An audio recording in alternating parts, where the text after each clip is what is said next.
ভোজনালয়ে আমার সকল বন্ধুদের স্বাগত জানিয়ে শুরু করছি আজকের রেসিপি। আজকে আমি ঝটপট বানিয়ে নিলাম দই পটল।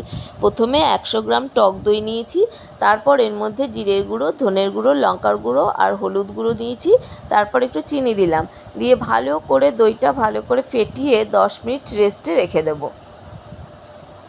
এবারে পটল আমি এরকম খোসা ছাড়িয়ে রেখে দিয়েছি, আর কড়াইতে সাদা তেল নিলাম, দিয়ে পটলটা নুন হলুদ মাখিয়ে নিলাম, কড়াইতেও সামান্য একটু হলুদ ছিটিয়ে নিলাম। তারপর পটলগুলো আস্তে আস্তে এরকম দিয়ে দেবো, দিয়ে ঢাকা দিয়ে আমি পটলগুলো ভাজবো। পটল ঢাকা দিয়ে ভাজলে লাল করে ভাজাও হবে আর পটলটা সেদ্ধও হয়ে যাবে। এক পিঠ ভাজা হয়ে গেলে আর এক পিঠ উল্টে দেবো। আমার ভিডিওটা ভালো লাগলে লাইক শেয়ার কমেন্ট করবেন। গরমে এরকম দই পটল খেতে খুব ভালো লাগবে।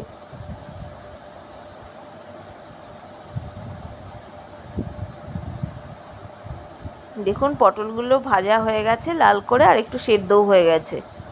এবার পটলগুলো আমি তুলে নেব। তারপর এই তেলের মধ্যেই তেজপাতা, শুকনো লঙ্কা আর এলাচ, লবঙ্গ, দারচিনি ফোড়ন দেব। ফোড়নের গন্ধ বেরোলে এর মধ্যে আমি কাঁচা পাকা লঙ্কা আর আদা বেটে রেখেছিলাম সেটা 2-3 চামচ দিয়ে দিলাম, দিয়ে একটু কষে নেব। তারপর ভেজে রাখা পটলগুলো এর মধ্যে দিয়ে দেব। তারপর সব একসাথে ভালো করে কষে নেব।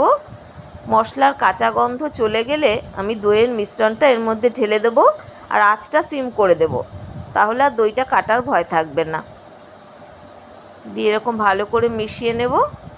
তারপর দইয়ের বাটিটা ধুয়ে অল্প জল দেব, বেশি জল দেওয়ার দরকার নেই, কারণ এটা গা মাখা মাখা হবে।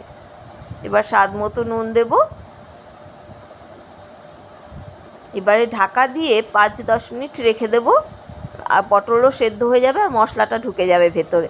তারপর ঘি আর গরম মশলা ছড়িয়ে দিলেই দই পটল রেডি। ভিডিওটা ভালো লাগলে চ্যানেলটি সাবস্ক্রাইব করে নিন।